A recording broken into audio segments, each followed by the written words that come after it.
ಪಕ್ಕದಲ್ಲಿ ಕೂರುವ ನನ್ನ ಹಿಂದೂ ಸ್ನೇಹಿತೆ ನೀರನ್ನ ಕೂಡ ಕುಡಿಯೋದಿಲ್ವೋ ಆ ಪರಂಪರೆಯನ್ನ ಉಳಿಸಿಕೊಳ್ಳೋದಕ್ಕಾಗಿ ನಾವು ಮಾಡ್ತಾ ಇರುವಂತಹ ಹೋರಾಟ.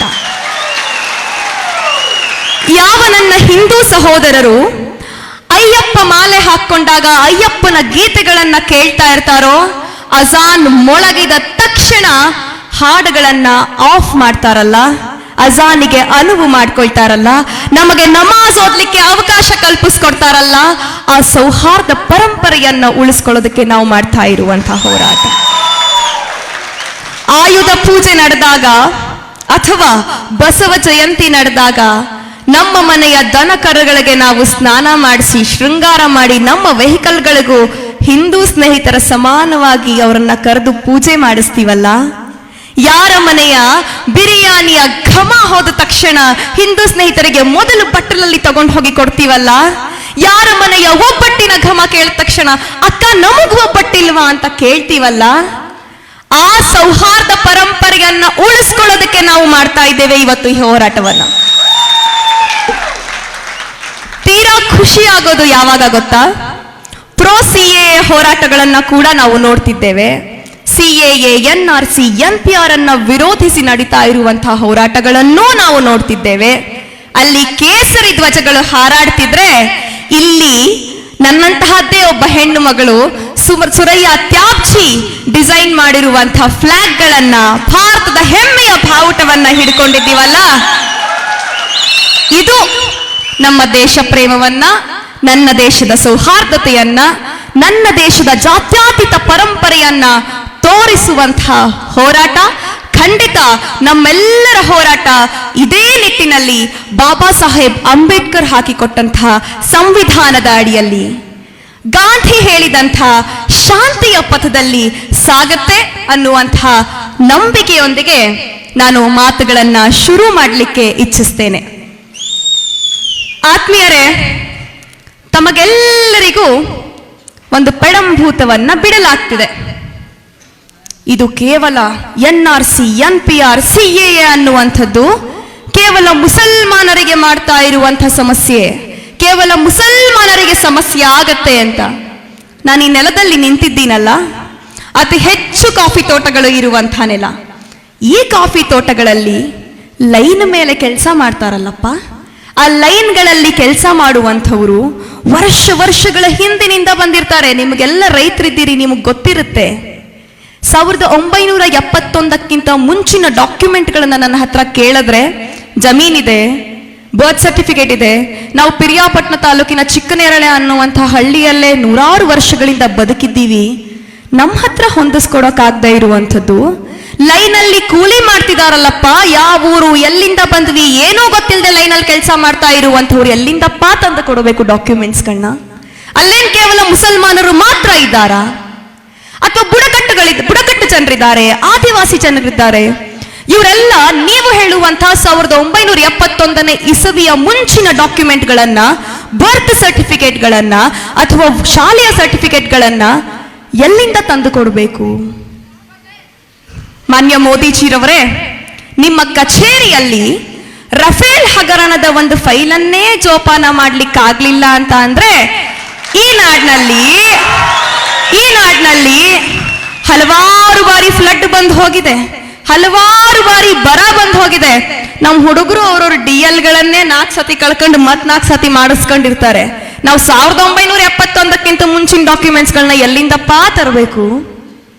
ಇದು ಮುಸಲ್ಮಾನರಿಗೆ ಮುಂದಿನಿಂದ ಚೂರಿಯನ್ನ ಹಾಕುವ ಕೆಲಸ ಆದ್ರೆ ಎಲ್ಲ ಹಿಂದೂ ಬಾಂಧವರಿಗೆ, ಅದರಲ್ಲೂ ಬಡವರಿಗೆ, ಶ್ರಮಿಕ ವರ್ಗದವರಿಗೆ, ಆದಿವಾಸಿಗಳಿಗೆ, ಬುಡಕಟ್ಟು ಜನರಿಗೆ, ಅವತ್ತಿನ ಊಟವನ್ನ ಅವತ್ತೇ ದುಡಿದು ತಿನ್ನುವಂತಹ ಕೂಲಿ ಕಾರ್ಮಿಕರಿಗೆ ಹಿಂದಿನಿಂದ ಹಾಕ್ತಾ ಇರುವಂತಹ ಚೂರಿ. ಇದನ್ನ ಅರ್ಥ ಮಾಡ್ಕೊಳ್ಬೇಕು. NRC, NPR, CAA ಇದ್ರ ಬಗ್ಗೆ ಸಾಕಷ್ಟು ಮಾತುಗಳನ್ನಾಡಿದ್ದಾರೆ. ಮಾನ್ಯ ಮೋದಿರವರು ಮಾತಾಡುವಾಗ ನಮ್ಮ ಎದೆಗಳನ್ನ ಬಗದ್ರೆ 4 ಅಕ್ಷರ ಇಲ್ಲ ಅಂದ್ರಲ್ವಾ, ಅಂತಹವರ ಎದೆಗಳನ್ನ ಬಗದ್ರೆ ಅಲ್ಲಿ ಕಾಣಿಸೋದು ಒಂದು ಪಾಕಿಸ್ತಾನ, 2ನೇದು ಮುಸ್ಲಿಮು, 3ನೇದು ನೆಹರು. ಈ 3 ವಿಚಾರಗಳನ್ನ ಬಿಟ್ರೆ ಅವರು ಇದುವರೆಗೂ ದೇಶದ ಆರ್ಥಿಕ ಪರಿಸ್ಥಿತಿಗಳ ಬಗ್ಗೆ ಆಗಿರ್ಬೋದು, ಅಥವಾ ನನ್ನಂಥ ಯುವ ಸಮುದಾಯದ ಜನರಿಗೆ ಅವರು ಉದ್ಯೋಗಗಳನ್ನ ಕಲ್ಪಿಸ್ಕೊಟ್ಟಾಗಿರ್ಬೋದು, ಯಾವ ಮಾತುಗಳೂ ಕೂಡ ಅವರ ಬಾಯಿಂದ ಹೊರಬರೋದೇ ಇಲ್ಲ. ಮುಸ್ಲಿಂ ಮುಸ್ಲಿಂ ಮುಸ್ಲಿಂ, ನಾವು ಕೇವಲ ಮುಸಲ್ಮಾನರ ವಿರೋಧಿಗಳು, ಹಿಂದೂಗಳಿಗೆಲ್ಲ ಉನ್ನತಿ ಮಾಡ್ತೀವಿ ಅಂತ ಹೇಳ್ತಿದಾರಲ್ವಾ? JNUನಲ್ಲಿ ಜವಾಹರ್ಲಾಲ್ ನೆಹರು ಯೂನಿವರ್ಸಿಟಿ ದೆಹಲಿಯಲ್ಲಿ ಏನಿದೆ, ಅಲ್ಲಿ ಕಾಮ್ರೇಡ್ ಆಯಿಷಿ ಘೋಷ್ ಅನ್ನುವಂಥ ಒಬ್ಬ ವಿದ್ಯಾರ್ಥಿನಿಯ ಮೇಲೆ ಹಲ್ಲೆ ಆಯಿತು. ಹಲ್ಲೆ ಮಾಡಿದವ್ರು ಯಾರು? ಇವರದ್ದೇ ABVP ಗೂಂಡಾಗಳು. ಆಯಿಷಿ ಘೋಷ್ ಮುಸಲ್ಮಾನ್ ಹುಡುಗಿನ? ಆಯಿಷಿ ಘೋಷ್ ಮುಸಲ್ಮಾನರ ಹುಡುಗಿನೇನ್ರಪ್ಪ? ದೀಪಿಕಾ ಪಡ್ಕೋಣೆ ಅವ್ರಿಗೆ ಹೋಗಿ ಸಾಂತ್ವನ ಹೇಳಿದ್ರು ಆ ಸ್ಟೂಡೆಂಟ್ಗೆ. ಸಾಂತ್ವನ ಹೇಳದ ತಕ್ಷಣ ಆಕೆಯನ್ನ ತುಚ್ಛವಾಗಿ ಬೈದಿದ್ದೇನು, ತಮ್ಮನ್ ತಾವು ಸಂಸ್ಕೃತಿ ರಕ್ಷಕರು ಅಂತ ಹೇಳ್ಕೊಳ್ತಾರೆ. ಬಳಸಿದ್ದೆಲ್ಲ ಸೊಂಟದ ಕೆಳಗೇನು ಭಾಷೆ. ನೀವು ಸಂಸ್ಕೃತಿ ರಕ್ಷಣೆಯನ್ನ ಮಾಡೋರ? ಅರ್ಥ ಮಾಡ್ಕೊಳ್ಳಿ. ಜವಾಹರ್ಲಾಲ್ ನೆಹರು ಯೂನಿವರ್ಸಿಟಿ ಏನಿದೆಯಲ್ಲ, ಅಲ್ಲಿ ನನ್ನಂತಹ ಬಡ ವಿದ್ಯಾರ್ಥಿಗಳು, ನಿಮ್ಮ ಮಕ್ಕಳಿದ್ದಾರಲ್ಲ ಬಡವರ ಮಕ್ಕಳು, ಅಂತಹ ಬಡವರ ಮಕ್ಕಳು, ಆದಿವಾಸಿಗಳ ಮಕ್ಕಳು, ಬುಡಕಟ್ಟುಗಳ ಮಕ್ಕಳು ಅತ್ಯುನ್ನತವಾದಂತಹ, ವಿಶ್ವದಲ್ಲೇ ಅತ್ಯುನ್ನತವಾದಂತಹ ಎಜುಕೇಶನ್ ಅನ್ನ ಕೊಡುವಂಥ, ಅತ್ಯಂತ ಕಡಿಮೆ ದರದಲ್ಲಿ ಎಜುಕೇಶನ್ ಅನ್ನ ಕೊಡುವಂಥ ಯಾವುದಾದರೂ ಒಂದು ಯೂನಿವರ್ಸಿಟಿ ಇದ್ರೆ ಇಡೀ ಪ್ರಪಂಚದಲ್ಲಿ ಅದು JNU ಮಾತ್ರ. ಇದನ್ನ ಈ ದೇಶದ ಎಲ್ಲ ಬಡವರ್ಗ, ಕಾರ್ಮಿಕ ವರ್ಗ, ಶ್ರಮಿಕ ವರ್ಗ ಇದೊಂದು ಉದಾಹರಣೆಯಲ್ಲೇ ತಿಳಿದುಕೊಳ್ಳಬಹುದು. ಅವರು ಕೇವಲ ಮುಸಲ್ಮಾನ್ ವಿರೋಧಿಗಳಲ್ಲ, ಅವರು ಬಡವರ ವಿರೋಧಿಗಳು, ಅವರು ಶ್ರಮಿಕ ವರ್ಗದ ವಿರೋಧಿಗಳು, ಅವರು ಆದಿವಾಸಿಗಳ ವಿರೋಧಿಗಳು, ಅವರು ಬುಡಕಟ್ಟು ಜನಗಳ ವಿರೋಧಿಗಳು ಅಂತ. ಎಲ್ಲಿವರೆಗೆ ದೀಪಿಕಾ ಪಡುಕೋಣೆ ಬಿಜೆಪಿ ಪರ ಕ್ಯಾಂಪೇನ್ ಮಾಡಿದ್ರು, ಲಾಸ್ಟ್ ಎಲೆಕ್ಷನ್ ಅಲ್ಲಿ ಬಿಜೆಪಿ ಪರ ಕ್ಯಾಂಪೇನ್ ಮಾಡಿದ್ದಾರೆ ದೀಪಿಕಾ ಪಡುಕೋಣೆ, ಅಲ್ಲಿವರೆಗೆ ದೀಪಿಕಾ ಪಡುಕೋಣೆ ಮಹಾನ್ ದೇಶ ಪ್ರೇಮಿ. ಭಾರತ್ ಮಾತೆಯನ್ನ ಹೆಣ್ಣು ಅಂತ ಪೂಜೆ ಮಾಡೋ ನಾವುಗಳು, ಒಂದು ಹೆಣ್ಣು ನೊಂದ್ಕೊಂಡಿದ್ದಾಳೆ, 16 ಸ್ಟಿಚ್ಗಳನ್ನ ಹಣೆಗೆ ಹಾಕಿಸ್ಕೊಂಡಿದ್ದಾಳೆ, ಆಕೆ ಪರವಾಗಿ ಹೋಗಿ JNU ಪಾಕಿಸ್ತಾನದಲ್ಲಿರೋ ಯೂನಿವರ್ಸಿಟಿ ಅಲ್ಲ, ಭಾರತದಲ್ಲಿ ಡೆಲ್ಲಿಲೇ ಇರೋ ಯೂನಿವರ್ಸಿಟಿ, ನನ್ನ ನೆಲದ ಹೆಣ್ಣು ಮಗಳಿಗೇನೋ ಆಗಿದೆ ಅಂತ ಹೋಗಿ ನೋಡಿದ ತಕ್ಷಣ ಆಕೆಗೂ ದೇಶ ವಿರೋಧಿ ಅನ್ನೋ ಪಟ್ಟ ಕಟ್ಬಿಟ್ರಿ. ಅವಳೇ ನಮ್ಮಂಗ್ ಹೋಗಿ ಉದ್ರೇಕಕಾರಿ ಭಾಷಣ ಮಾಡ್ಲಿಲ್ಲ, ಅಥವಾ ಬಿಜೆಪಿಗೆ ಬೈಲಿಲ್ಲ, RSS ಬೈಲಿಲ್ಲ, ನಮ್ಮನ್ನೇನೋ ಅರ್ಬನ್ ನಕ್ಸಲ್ ಅಂದ್ರಿ, ದೇಶ ವಿರೋಧಿ ಅಂದ್ರಿ, 144 ಸೆಕ್ಷನ್ ಹಾಕಿ FIR ಹಾಕಿದ್ರಿ, ಒಪ್ಕೊಂಡ್ವಿ ಸ್ವಾಮಿ. ದೀಪಿಕಾ ಪಡ್ಕೋಣೆ ಏನ್ ಮಾಡಿದ್ರು? ಇವರನ್ನ ಯಾರು ವಿರೋಧಿಸಿದರೂ ಕೂಡ ಹಿಟ್ಲರ್ ಬಳಸಿದ ಹಾಗೆ ಅವರು ಮುಖ್ಯವಾಗಿ ಬಳಸುವ ಆಯುಧ ನಮ್ಮ ದೇಶ ಪ್ರೇಮದ ಮೇಲೆ ವ್ಯಕ್ತಪಡಿಸುವಂತಹ ಶಂಕೆ. DSP ದೇವಿಂದರ್ ಸಿಂಗ್ ಗೊತ್ತು ಏನಾಗಿದೆ ಅಂತ, ಪುಲ್ವಾಮಾ ದಾಳಿಯಲ್ಲಿ ಮಹಾನ್ ಕೈವಾಡ ಅವರದಿದೆ ಅಂತ ಗೊತ್ತಾಯಿತು. ಅದೇ ದೇವಿಂದರ್ ಸಿಂಗ್ನ ಹೆಸರು ದಾವೂದ್ ದಿರ್ಹಮೋ ಏನೋ ಆಗಿರ್ತಿದ್ರೆ ಅದರ ಕಥೆನೇ ವಿಚಿತ್ರ ಮಾಡಿಟ್ಟಿರೋರು. ಮಾಧ್ಯಮಗಳಿದಾವೆ, ಕಂಪ್ಲೀಟ್ಲಿ ಸೋಲ್ಡ್ ಔಟ್ ಆಗೋಗಿದ್ದಾವೆ. ಇನ್ನಾಗ್ಲೇ ಸುಪ್ರೀಂ ಕೋರ್ಟ್ ಬಗ್ಗೆ ಹೇಳಿದ್ರು. ರಾಧಕ್ಕ, ಪಬ್ಲಿಕ್ ಟಿವಿ, ರಂಗಣ್ಣ ಎಲ್ರು ಏನು ಕನ್ಹಯ್ಯ ಏನೋ ಒಂದು ಸ್ಟೇಟ್ಮೆಂಟ್ ಕೊಟ್ಟ ಅಂದ ತಕ್ಷಣ ಅರ್ಚಾಡಿದ್ದೇನೋ, ಕಿರ್ಚಾಡಿದ್ದೇನೋ, ಅವನಿಗೆ ದೇಶದ್ರೋಹಿ ಪಟ್ಟ ಕಟ್ಟಿದ್ದೇನೋ. ಯಾಕ್ರಪ್ಪ ಈಗ ದೇವೇಂದರ್ ಸಿಂಗ್ ಖುಲ್ಲಾ ಸಿಕ್ಕಾಕೊಂಡಿದ್ದಾರಲ್ಲಪ್ಪ, ಯಾಕಪ್ಪ ಮಾತಾಡ್ತಿಲ್ಲ ನೀವೆಲ್ಲ?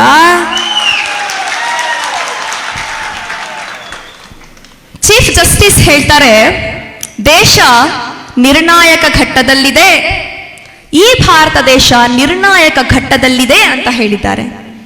ಯಾಕೆ ಹೇಳಿದ್ದಾರೆ ಗೊತ್ತಾ?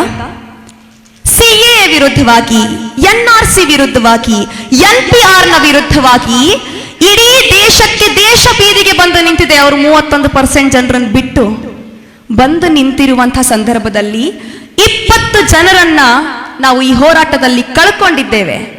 20 ಜನರನ್ನ ಕಳ್ಕೊಂಡಿದ್ರು ಕೂಡ ನಾವು ಮೊನ್ನೆ CAA ಗೆಜೆಟ್ ಪೇಪರ್ ಅನ್ನ ನೋಡಿದ್ದೀವಿ. BL ಶಂಕರ್ ಸರ್ ಹೇಳ್ತಿದ್ರು, ಏನಿಲ್ಲ ಧೈರ್ಯವಾಗಿರಿ ಅಂತ. ಸ್ವಾಮಿ, ನಮಗೆ ಬೀಯಿಂಗ್ ಅ ಸ್ಟೂಡೆಂಟ್, ನನಗೆ ಸುಪ್ರೀಂ ಕೋರ್ಟ್ ಮೇಲೆ ಇರುವಂತಹ ನಂಬಿಕೆ ಕಳೆದು ಹೋಗ್ತಾ ಇದೆ. ಅತೀವವಾದಂತಹ ಗೌರವ ಇದ್ರೂ ಕಳೆದು ಹೋಗ್ತಾ ಇದೆ.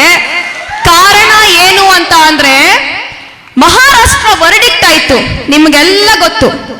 ನಾವೆಲ್ಲ ಎದ್ದಿದ್ವೋ ಎದ್ದಿರ್ಲಿಲ್ವೋ, ಮಹಾರಾಷ್ಟ್ರ ವರ್ಡಿಕ್ಟ್ ರಾತ್ರೋರಾತ್ರಿ ಕೊಟ್ಬಿಟ್ರು. ಬೆಳಗ್ಗೆ ಪೇಪರ್ ಅಲ್ಲಿ ನ್ಯೂಸ್, ಬೆಳಗ್ಗೆ ಬ್ರೇಕಿಂಗ್ ಹಾಕಿದ್ರು.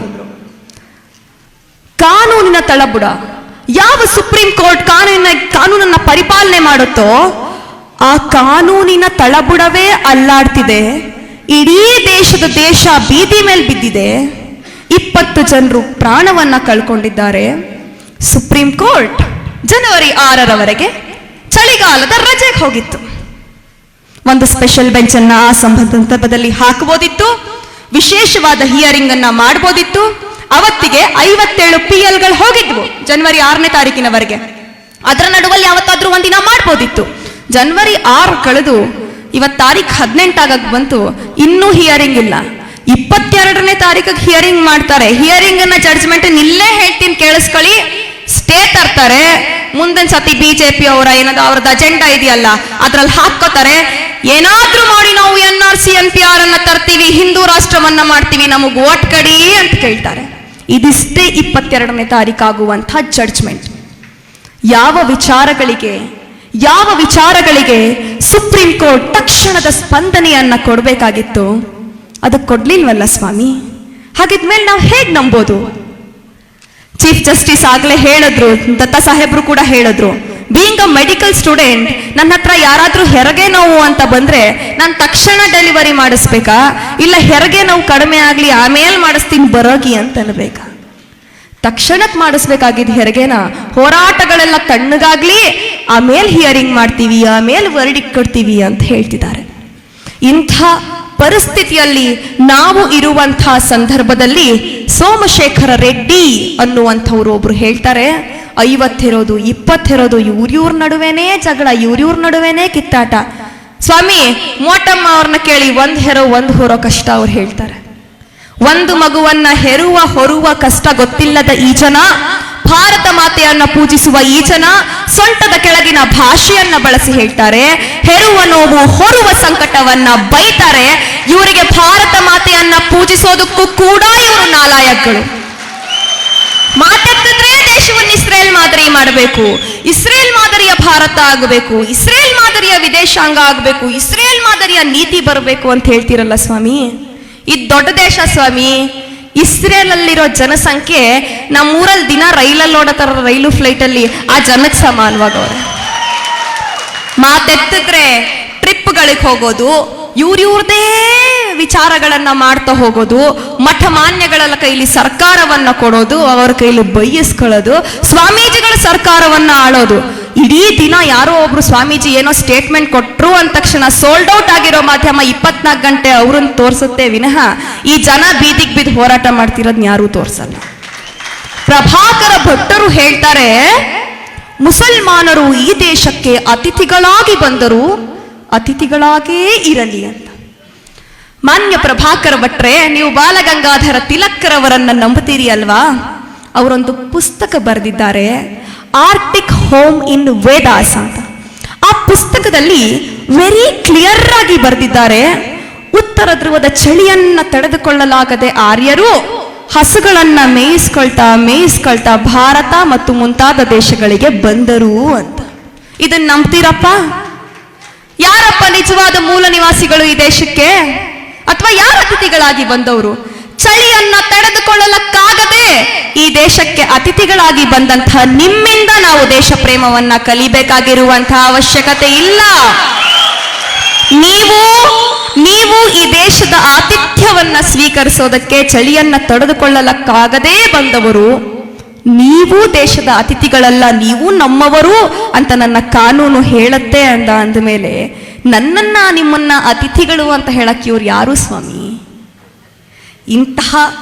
ಎಂಥ ಕೆಟ್ಟ ಪರಿಸ್ಥಿತಿಯಲ್ಲಿ ನಾವುಗಳು ಇವತ್ತು ಇದೀವಿ ಅಂತ ಅಂದ್ರೆ, ಈಗ ಫಾರ್ ಎಕ್ಸಾಂಪಲ್ NPR NRC ಆಯ್ತು, ನಾನು ಏನದು ಇದಕ್ಕೆ ಹೋದೆ, ಕೋರ್ಟ್ಗೆ ಹೋದೆ, ಏನೇನೋ ಮಾಡಿದೆ, ನಾನು ಸಾಬೀತಾಗ್ಲಿಲ್ಲ ಅಂದ್ರೆ ನನ್ನ ನಿನ್ ಪಾಕಿಸ್ತಾನಕ್ಕೆ, ಅಫ್ಘಾನಿಸ್ತಾನ, ಬಾಂಗ್ಲಾದೇಶದವಳು ಹೋಗು ಅಂತ ಅಂದ್ರೆ ನಂದು ಮೋಟಮ್ಮ ಅವ್ರದ್ದು ಬಣ್ಣ ನೋಡಿ ನಮ್ಮನ್ನ ಕರ್ಕತಾರ ಅಲ್ಲಿ.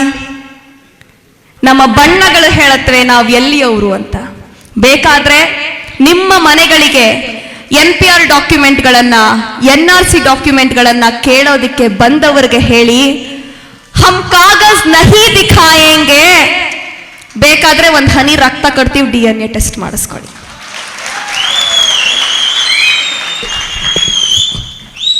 NPR, NRC, CAA ಇವೆಲ್ಲವೂ ಕೂಡ ಅವರುಗಳು ಮುಂದಿನ ಅಜೆಂಡಾ. ಪಾಕಿಸ್ತಾನದ್ದಾಯ್ತು ಇಶ್ಯೂ, ಅಯೋಧ್ಯದು ಮುಗೀತು, ತ್ರಿವಳಿ ತಲಾಕ್ ಅಂದ್ರು ಅದು ಮುಗೀತು. ಈಗೊಂದು ಹೊಸ ಅಜೆಂಡಾ ಬೇಕಲ್ಲಪ್ಪ ಅವ್ರ ಎಲೆಕ್ಷನ್ ಎದುರಿಸಕ್ಕೆ. ಅದಕ್ಕೋಸ್ಕರ ತಂದುಕೊಂಡಿರುವಂತಹ ಈ ಕಾಯ್ದೆಯನ್ನ ನಾವೆಲ್ಲರೂ ಅಸಹಕಾರ ಚಳುವಳಿಯ ಮೂಲಕವೇ ಎದುರಿಸಬೇಕಾದಂತಹ ಅನಿವಾರ್ಯತೆ ನಮ್ಮ ಕಣ್ಣೆದುರಿಗೆ ಬಂದು ನಿಂತಿದೆ. ನಾನು ಮಾರ್ಟಿನ್ ನಿಮೋಲೆರ್ ಬರೆದಿರುವಂತಹ ಒಂದು ಪದ್ಯವನ್ನ ಓದಿ ನನ್ನ ಭಾಷಣವನ್ನ ಮುಗಿಸ್ತೇನೆ. ಅವರು ಮೊದಲು ಸಮಾಜವಾದವನ್ನ ಗುರಿ ಮಾಡಿದರು. ನಾನು ಮಾತನಾಡಲಿಲ್ಲ, ಯಾಕೆಂದರೆ ನಾನು ಸಮಾಜವಾದಿಯಾಗಿರಲಿಲ್ಲ. ನಂತರ ಅವರು ಕಾರ್ಮಿಕ ಸಂಘಟನೆಗಳನ್ನ ಗುರಿ ಮಾಡಿದರು. ಆಗಲೂ ನಾನು ತುಟಿ ಬಿಚ್ಚಲಿಲ್ಲ, ಯಾಕೆಂದರೆ ನಾನು ಕಾರ್ಮಿಕನಾಗಿರಲಿಲ್ಲ. ಇದಾದ ಬಳಿಕವೂ ಅವರು ಸುಮ್ಮನಾಗಲಿಲ್ಲ. ಈಗ ಅವರ ಗುರಿ ಜೂಗಳದ್ದಾಗಿತ್ತು. ಆಗಲೂ ನಾನು ಪ್ರತಿಯಾಡಲಿಲ್ಲ, ಯಾಕೆಂದರೆ ನಾನು ಜೂ ಆಗಿರಲಿಲ್ಲ. ಕೊನೆಗೆ ಅವರು ನನ್ನನ್ನೇ ಗುರಿ ಮಾಡಿದರು, ನನ್ನ ಬಳಿಗೆ ಬಂದರು. ನನ್ನ ಪರವಾಗಿ ಮಾತನಾಡಲು ಯಾರೊಬ್ಬರೂ ಉಳಿದಿರಲಿಲ್ಲ. ಹಿಟ್ಲರ್ ವಿರುದ್ಧವಾಗಿ ಈತ ಬರೆದಂತಹ ಕವಿತೆ ಇದು. ಈ ಸದ್ಯಕ್ಕೆ ಈ ಕವಿತೆಯನ್ನ ನಾವು ನಮ್ಮ ದೇಶಕ್ಕೆ ಅಳವಡಿಸ್ಕೊಳ್ಬೇಕಾಗಿದೆ. ಅವರು ಮುಸಲ್ಮಾನರ ಬಳಿ ಬಂದರು, ನಾನು ಮಾತಾಡ್ಲಿಲ್ಲ ಅಂದ್ರೆ ಮುಸಲ್ಮಾನರನ್ನ ಕೊಂದು ಹೋಗ್ತಾರೆ. ಅವರು ದಲಿತರ ಬಳಿ ಬರ್ತಾರೆ, ನೆಕ್ಸ್ಟು ಅಲ್ಲೂ ನಾವು ಮಾತಾಡ್ಲಿಲ್ಲ ಅಂತ ಅಂದ್ರೆ ಅವರನ್ನು ಮುಗಿಸ್ತಾರೆ. ಅವರು ಬಡವರ ವಿರುದ್ಧ ಬರ್ತಾರೆ, ಆಗ ಬಡವರ ಪರವೂ ನಾವು ನಿಲ್ಲಿಲ್ಲ ಅಂತ ಅಂದ್ರೆ ಅವರನ್ನೂ ತೆಗೆದು ಹಾಕ್ತಾರೆ. ಕೊನೆಗೆ ದತ್ತಾ ಸಾಹೇಬರು ಹೇಳಿದ ಹಾಗೆ ಎಲ್ಲ ಹೈ ಕ್ಲಾಸ್ ಜನಗಳ ಮನೆಯಲ್ಲಿ ಹುಟ್ಟಿದಂಥ ಕಿವುಡರು, ಕುಂಟರು, ಮೂಗರು ಇವರ ಬಳಿಗೆ ಬರ್ತಾರೆ. ಆ ಹೊತ್ತಿಗೂ ಕೂಡ ನಾವು ಸುಮ್ಮನಾದರೆ, ಆ ಹೊತ್ತಿಗೂ ಕೂಡ ನಾವು ಏಕತೆಯನ್ನ ತೋರಿಸದೇ ಇದ್ರೆ ಇಡೀ ದೇಶವನ್ನೇ ಕೊಳ್ಳೆ ಹೊಡೆದು ನಾಸಿ ಸರ್ಕಾರ ಆಯ್ತಲ್ಲ, ಹಾಗೆ ಇವರು ಈ ಸೌಹಾರ್ದ ಭಾರತವನ್ನ ಕೆಡವಿ ಹಿಂದೂ ರಾಷ್ಟ್ರವನ್ನ ಕಟ್ತಾರೆ. ಸ್ನೇಹಿತರೆ, ಇದು ಕೇವಲ ಮುಸಲ್ಮಾನರ ಸಮಸ್ಯೆ ಅಲ್ಲ. NPR, NRC ಡಾಕ್ಯುಮೆಂಟ್ಗಳನ್ನ ಎಲ್ಲರೂ ಕೂಡ ಹೊಂದಿಸಬೇಕಾಗಿದೆ. ದೇವೇಗೌಡರಿಗೂ ಕೂಡ ಇರೋದು ಒಂದೇ ಓಟು, ರಮೇಶ್ ಕುಮಾರ್ ಸರ್ಗೂ ಕೂಡ ಇರೋದೊಂದೇ ಓಟು, ಮೋಟಮ್ಮನವರಿಗೂ ಕೂಡ ಇರೋದೊಂದೇ ಓಟು. ನಾನು ಇಲ್ಲಿ ನಿಂತ್ಕೊಂಡು ಮಾತಾಡ್ತಿದ್ದೀನಿ ಅಂತ ನನಗೇನು 2 ಓಟಿಲ್ಲ. ಹಾಗೆ ನೀವು ಡಾಕ್ಯುಮೆಂಟ್ಗಳನ್ನ ತೋರಿಸುವಾಗ್ಲೂ ಗೌಡರೋ, ನೀವು ಲಿಂಗಾಯತರೋ, ದಲಿತರೋ, ನೀವು ಕುರುಬರೋ, ಯಾವ ಧರ್ಮವೂ ಅಲ್ಲಿ ಯಾವ ಜಾತಿಯೂ ಯಾವ ಧರ್ಮವೂ ಲೆಕ್ಕಕ್ಕೆ ಬರೋದಿಲ್ಲ. ನೀವೆಲ್ಲರೂ ಡಾಕ್ಯುಮೆಂಟ್ಗಳನ್ನ ಹೊಂದಿಸ್ಕೊಳ್ಳೋದಕ್ಕೆ ಕಷ್ಟಪಡಬೇಕಾಗತ್ತೆ. ನಾನೊಬ್ಳು ರೈತನ ಮಗಳಾಗಿ ನನಗೆ ಗೊತ್ತು ನೀವೊಂದು ಪಹಣಿಯನ್ನ ಹೊಂದಿಸ್ಕೊಳ್ಳೋದಕ್ಕೆ ಎಷ್ಟು ಕಷ್ಟಪಡಬೇಕು ಅಂತ. 4 ಸರಿ ತಾಲೂಕು ಆಫೀಸ್ಗೆ ಓಡಾಡಿ ಬಂದ್ರೆ ಚಪ್ಪಲಿ ಹರಿದೋಗಿರುತ್ತೆ, 1,000ದಿಂದ 2,000 ರೂಪಾಯಿ ಖರ್ಚಾಗಿರುತ್ತೆ. ಇನ್ನು 1971ಕ್ಕಿಂತ ಮುಂಚಿನ ಡಾಕ್ಯುಮೆಂಟ್ಗಳನ್ನ ಹೊಂದಿಸ್ಕೊಳ್ಳೋದು ಹೇಗೆ ಅನ್ನುವಂಥ ಪ್ರಶ್ನೆಗಳನ್ನ ಎಲ್ಲರೂ ಕೂಡ ಹುಟ್ಟಾಕೊಳ್ಬೇಕಾಗತ್ತೆ. ಮುಸ್ಲಿಂ ಸಮುದಾಯ ನಿಮ್ಮನ್ನ ನೀವು ಆತ್ಮಾವಲೋಕನವನ್ನ ಮಾಡಿಕೊಳ್ಳಲೇಬೇಕಾಗಿದೆ. ಜಸ್ಟಿಸ್ ಸಾಚಾರ್ ವರದಿ ಬಂದಾಗ ನೀವು ಬೀದಿಗೆ ಇಳಿತಿದ್ರೆ ನಿಮಗೆ ಈ ಪರಿಸ್ಥಿತಿ ಬರ್ತಿರ್ಲಿಲ್ಲ. ನಿಮ್ಮ ಪ್ರಾತಿನಿಧ್ಯ, ನಿಮ್ಮ ಪೊಲಿಟಿಕಲ್ ಪ್ರಾತಿನಿಧ್ಯ ನೀವು ಕೇಳಿರ್ತಿದ್ರೆ ನೀವು ಬೀದಿಗೆ ಈ ಮಟ್ಟಕ್ಕೆ ಬಂದು ಇಳಿದು ಕೂತು ಹೋರಾಟ ಮಾಡುವಂತಹ ಅವಶ್ಯಕತೆ ಇರಲಿಲ್ಲ. ನಿಮ್ಮ ಮನೆಗಳಲ್ಲೂ IAS, IPS ಅಧಿಕಾರಿಗಳು, ನಿಮ್ಮ ಮನೆಯಲ್ಲೂ ಉನ್ನತ ದರ್ಜೆಯಲ್ಲಿ ವ್ಯಾಸಂಗ ಮಾಡಿರುವಂತವರು, ನೀವು ನಿಮ್ಮ ಮನೆಯ ಮಕ್ಕಳಿಗೆ ಸಮಾನವಾದ ಶಿಕ್ಷಣವನ್ನ ಕೊಟ್ಟಿರ್ತಿದ್ರೆ ನೀವು ಈ ಪರಿಸ್ಥಿತಿಗೆ ಬರ್ಲಿಕ್ಕೆ ಸಾಧ್ಯ ಇರ್ತಿರ್ಲಿಲ್ಲ. ಮುಸಲ್ಮಾನ ಬಾಂಧವರೇ, ನೀವು ಎಚ್ಚರಗೊಳ್ಳಿ. ಖುರಾನಿನ ಜೊತೆಯಲ್ಲಿ ನೀವು ಕಾನೂನನ್ನು ಕೂಡ ಓದದೇ ಹೋದರೆ, ಅರಿತುಕೊಳ್ಳದೇ ಹೋದರೆ, ಮೊದಲು ಈ ಹಿಂದೂ ರಾಷ್ಟ್ರದ ಪರಿಕಲ್ಪನೆಯಲ್ಲಿ ಈ RSS BJPಗರಿಗೆ ಗುರಿಯಾಗಿರುವಂಥ ನೀವು ನಿಮ್ಮ ಸರ್ವನಾಶದ ದಿನಗಳನ್ನ ಅನುಭವಿಸ್ತೀರಾ ಅಂತ ಹೇಳ್ತಾ ನನ್ನ ಮಾತನ್ನ ಮುಗಿಸ್ತಾ ಇದ್ದೇನೆ. ಜೈ ಭೀಮ್, ಲಾಲ್ ಸಲಾಂ, ಇನ್ಕುಲಾಬ್ ಜಿಂದಾಬಾದ್.